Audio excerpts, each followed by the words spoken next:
Hello, everyone. Wishing you a peaceful and energetic day.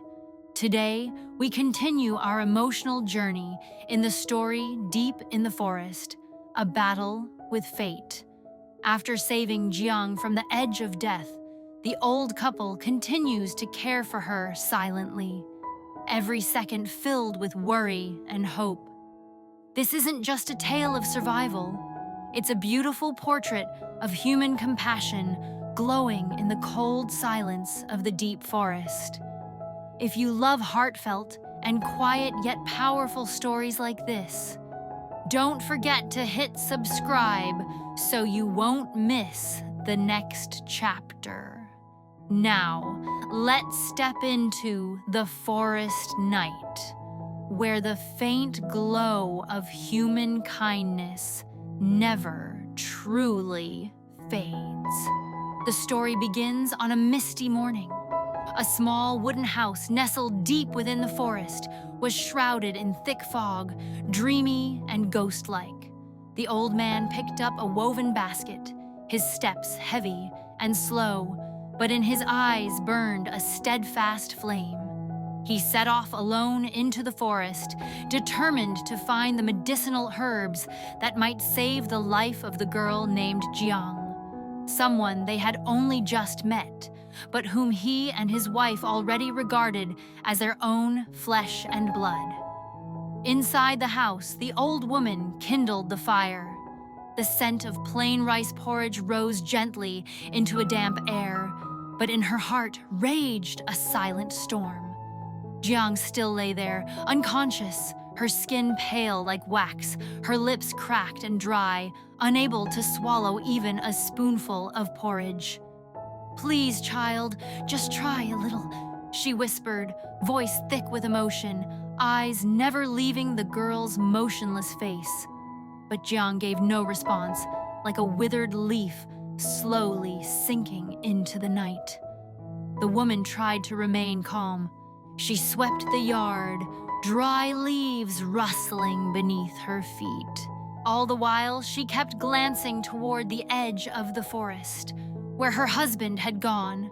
She was worried, terribly so, not just for the girl's life, but also for the frail old man who was now alone, confronting the harsh wilderness. A little while later, the wooden door creaked open. Tan, a young man who lived nearby, stepped in, leading a woman whose eyes were swollen from crying. He pointed toward Giang and asked softly, "Is she your daughter?" The woman trembled as she looked, then shook her head. "No, that's not my daughter." Her tears fell silently. The old woman said nothing. She simply grasped the other woman's hand tightly. Two mothers, one who had lost her child and one still clinging to a sliver of hope, shared an unspeakable sorrow. They embraced in silence while the wind howled outside the porch.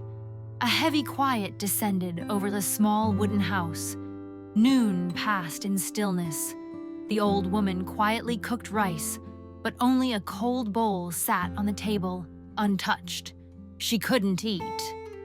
Her eyes remained fixed on the doorway, waiting for the old man's return. He left at dawn. Must be hungry by now. Those woods are dangerous, she murmured. She didn't dare imagine the worst. Elsewhere, deep in the forest, the old man kept walking, his walking stick trembling from exhaustion, but his gaze never wavered. Thorns tore at his clothes, sweat drenched his body, but he didn't stop. Every medicinal plant he found was a fragment of hope placed carefully into the worn-out basket. "I have to make it. I must," he told himself. In his mind flashed the image of Giang, lying limp, hair matted with sweat, wounds still bleeding. He wouldn't allow himself to rest. The forest was strangely silent now, with only the crunch of dry leaves beneath his feet, as if testing his will. A cold wind blew through the canopy, carrying painful memories of loved ones he had lost in these same woods. But rather than fear, those memories fueled him. They drove him forward. This was no longer a choice. It was a mission. Back at the house, the old woman looked out toward the forest every few minutes. With each passing moment, her heart beat louder in her chest. She wiped the sweat from her brow and kept feeding Giang medicine, small spoonfuls carefully measured, as if counting each fleeting second of life. The little wooden house in the middle of the forest had nothing but silence and the faint sound of spoon against bowl. But to her, that was the music of faith. As dusk fell, the old man finally returned. His shoulders sagged under a bundle of firewood and a basket brimming with herbs. His steps were unsteady, but his heart felt lighter. "Dear, help me," he called, his voice hoarse. She rushed out to meet him as though he had just come back from the edge of the world. They helped each other inside. No words needed, just one look between them said it all. He knelt beside Giang, checking her pulse. "She's a little better," he said, his eyes lighting up. She nodded, her eyes red-rimmed, hands never leaving the pot of medicine simmering nearby. They began preparing the herbs. He chopped the leaves, she tended the fire. The scent of medicine filled the house, overpowering the musty dampness of old wood. Every movement was a silent prayer, a testament to the fact that they were still fighting.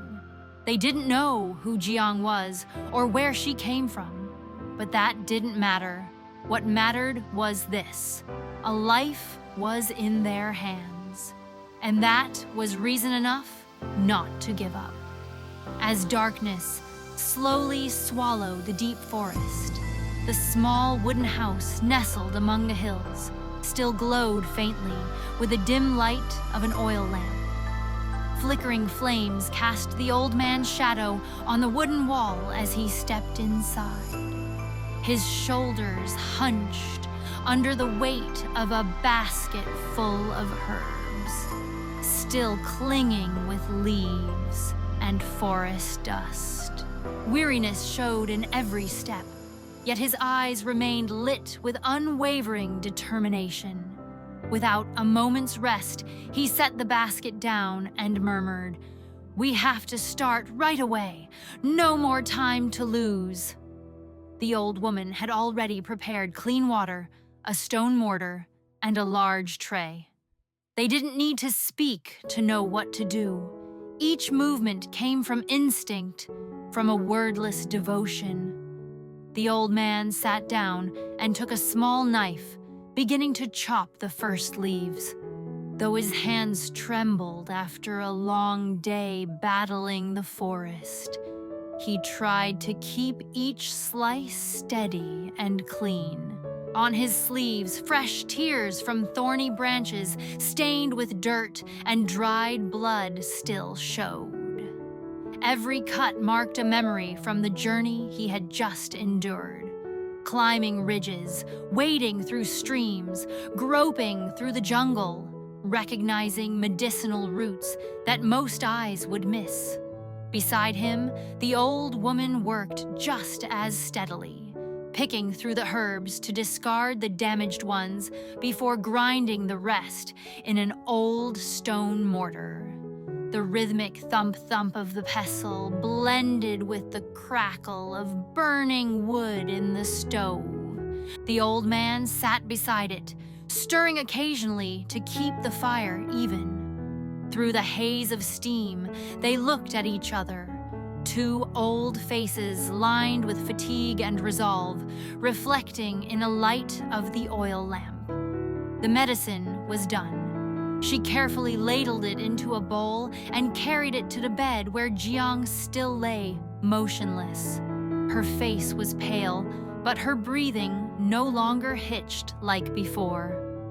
The woman sat down quietly, one hand lifting the girl's head, the other bringing a spoon to her lips. "My child, drink this. Stay strong." Her voice trembled, tender but filled with urgency. Though she had raised children of her own, this moment touched her differently, facing a body as fragile as paper, clinging to life by the thinnest thread. Giang didn't respond. Her lips remained closed, but they no longer looked bluish. The girl's cold hands were growing slightly warmer, signs, however faint, that something inside her was stirring. The woman kept spooning the medicine, each touch a whispered prayer, a small fragment of hope placed upon those frail shoulders. Somewhere out there, a mother might be pacing the streets in search of this girl. If Giang woke up, then none of this pain would be in vain. When the bowl was empty, the woman gently set it down, wiped her hands on her apron, and stepped out to sit beside the old man by the fire. They sat in silence, watching the flames, the warm orange glow lighting their time-worn faces, lined with worry and age. Neither spoke for a long while. Only a crackle of firewood and a rustling forest wind whispered through the walls. A reminder that the battle for life was not yet over. "Her mother must be out there searching for her," the woman said softly, as though speaking to herself. The man nodded, his eyes still fixed on the fire. "We'll do all we can. If the heavens have mercy, she'll pull through," he said, voice hoarse but resolute. The woman leaned gently against his shoulder. In the firelight, they looked like two weathered shadows pressed together, frail, small figures in the vastness of the forest, but unshakably steadfast. They were no longer young enough to race against time, but they had something stronger: the endurance of love, the devotion that expects nothing in return, offered to a soul who had never once called them family. Phần tiếp theo của Lơ lửng sâu cuộc chiến với số phận. Theo đôi chân vợ chồng già khi họ chăm sóc Giang, cô gái được cứu sống từ ranh giới giữa sự sống và cái chết. Trong căn nhà gỗ sâu trong rừng, người chồng đi tìm những loại thảo dược quý, còn người vợ ở lại sắc thuốc đút từng giọt cho Giang. Dù không biết cô là ai, họ vẫn đối xử với cô như con ruột, dồn hết tình thương và hy vọng vào mỗi hành động. Khi đêm buông xuống, cả hai ngồi bên bếp lửa trong im lặng, bám víu vào tia hy vọng mong manh. Câu chuyện vẽ lên một bức tranh đầy cảm xúc về lòng trắc ẩn, niềm tin và sự mong manh của cuộc sống. Không có bi kịch ồn ào, không có hành động hào nhoáng, chỉ là hai tâm hồn già lua đang cố giữ lại một tia sáng nhỏ nhoi giữa